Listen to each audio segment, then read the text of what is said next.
friends, welcome to my channel, My Cult. Today we are gonna learn about the second part of tense, that is present continuous tense. आज हम इस video के जरिए present continuous tense के बारे में सीखेंगे।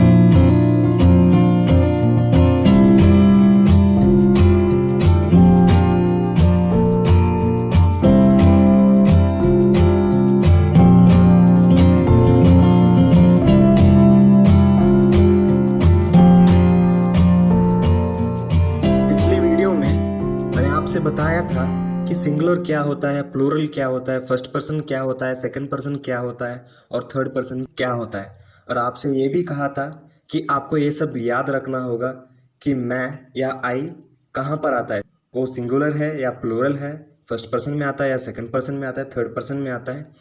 मैंने आपसे ये सब याद रखने के लिए कहा था। इसमें सबसे कॉम्प्लिकेटेड है थर्ड पर्सन सिंगुलर और आपको ये याद रखना ही चाहिए। थर्ड पर्सन सिंगुलर में आता है ही, शी और इट। उधर हम किसी का नाम भी लगा सकते हैं, जैसे राम हो, माधव हो, मुकेश हो, कोई भी हो। ठीक है, सिर्फ सिंगुलर, सिर्फ एक ही होना चाहिए। अगर हम दो नाम लगाएंगे तो वो होगा प्लूरल, थर्ड पर्सन प्लूरल बन जाएगा। तो आज मैं आपको उसके साथ एक और चीज बताना चाहता हूं जो इस वीडियो में बहुत काम आएगा। तो आप इसको देखिए। फर्स्ट पर्सन आई के साथ एम जुड़ जाएगा। ये सिर्फ प्रेजेंट कंटिन्यूस में, ठीक है। आई के साथ एम जुड़ जाएगा, वी के साथ आर, यू के साथ आर, यू के साथ आर, ही, शी, इट के साथ ईज, दे के साथ आर। यानी सारे प्लूरल में है ना, सब आर आ जाएगा। जब भी प्लूरल आएगा तो आर आ जाएगा। फिर सिंगुलर में एम, ईज, आई के साथ एम जुड़ जाता है, फिर ही, शी, इट के साथ ईज। ये भी आपको याद रखना है। तो इसे कहते हैं I am, we are, you are, he is या she is, it is, they are. Hindi में बोलेंगे मैं हूँ, हम है, तू है, तुम हो, वह है, वे हैं। तो ये सब आपको याद रखना है ताकि आप प्रेजेंट कंटिन्यूस को बहुत अच्छी तरह से समझ सकें।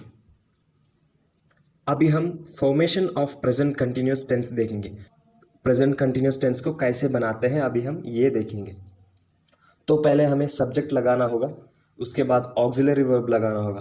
अभी ये ऑक्सिलरी वर्ब क्या है, मैंने पहले आपको बताया था ना कि आई के साथ एम जुड़ जाता है, वी के साथ आर जुड़ जाता है। ये जो एम, आर, इज, ये सब है ना, ये सब ऑक्सिलरी वर्ब है। ऑक्सिलरी वर्ब यानी हेल्पिंग वर्ब्स, इसे कह सकते हैं हेल्पिंग वर्ब्स, और हिंदी में कहते हैं सहायक क्रिया। ठीक है, सब्जेक्ट के बाद ऑक्सिलरी वर्ब लग जाएगा, फिर उसके बाद वर्ब। वर्ब भी इन रूट फॉर्म। रूट फॉर्म आपको पता ही है, पहला जो V1 था वो सब है रूट फॉर्म। अगर आपको समझ में नहीं आया तो पिछली वीडियो आप एक और बार देख सकते हैं। तो जो पहला लाइन है, पहला सेट है, वो है V1, वो है रूट फॉर्म, तो उसमें लगाना होगा।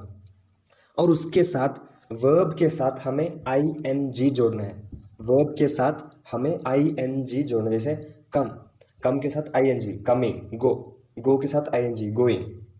तो हिंदी में बनेगा खा रहा हूँ, मतलब ईटिंग।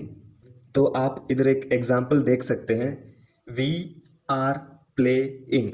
वी है सब्जेक्ट, आर है ऑक्सिलरी वर्ब, वर्ब है प्ले प्लस ING। तो ये बन जाएगा वी आर प्लेइंग, हम खेल रहे हैं। ये हिंदी में होगा हम खेल रहे हैं। अभी हम कुछ एग्जाम्पल्स देख लेते हैं प्रेजेंट कंटिन्यूस टेंस के। चंदन इज प्लेइंग, चंदन खेल रहा है। अभी आपको डाउट होगा ये ईज क्यों आया है, इधर चंदन के साथ ईज क्यों आया है।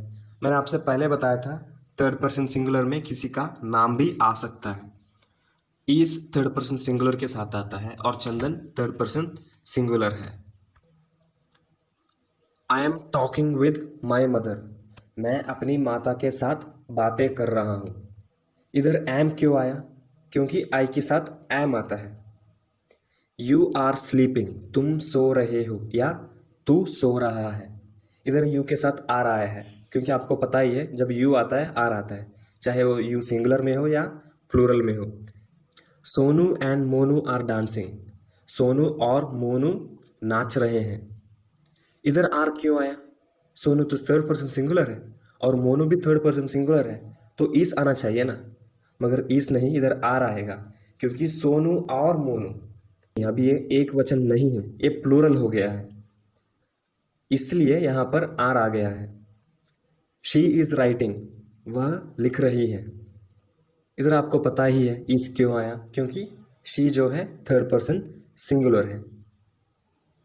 तो अभी हम पॉजिटिव और नेगेटिव सेंटेंस को देख लेते हैं। I am talking with my mother, मैं अपनी माता के साथ बातें कर रहा हूँ। आपको पता ही है कि जब नेगेटिव आता है तो नॉट भी आता है।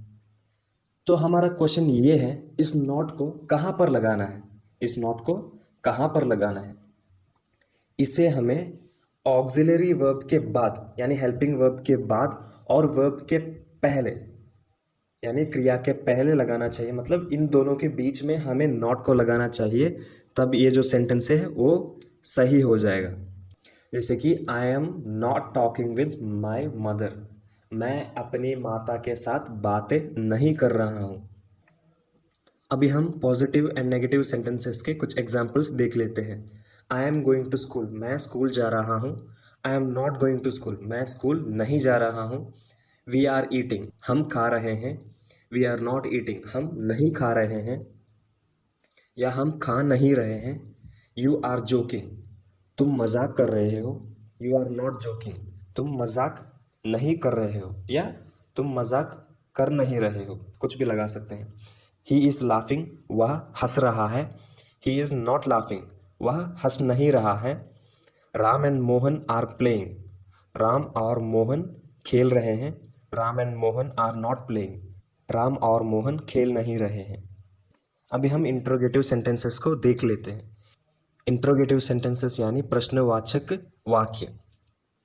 हम ये देख लेंगे एक सिंपल सेंटेंस को जो है I am going to school, मैं स्कूल जा रहा हूँ, इसे कैसे हम इंट्रोगेटिव सेंटेंस बना लेते हैं।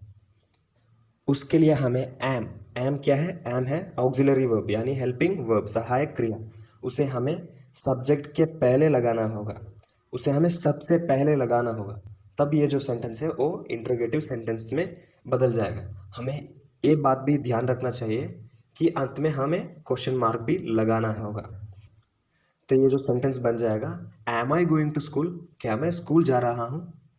फिर negative sentence, I am not going to school, मैं स्कूल नहीं जा रहा हूँ।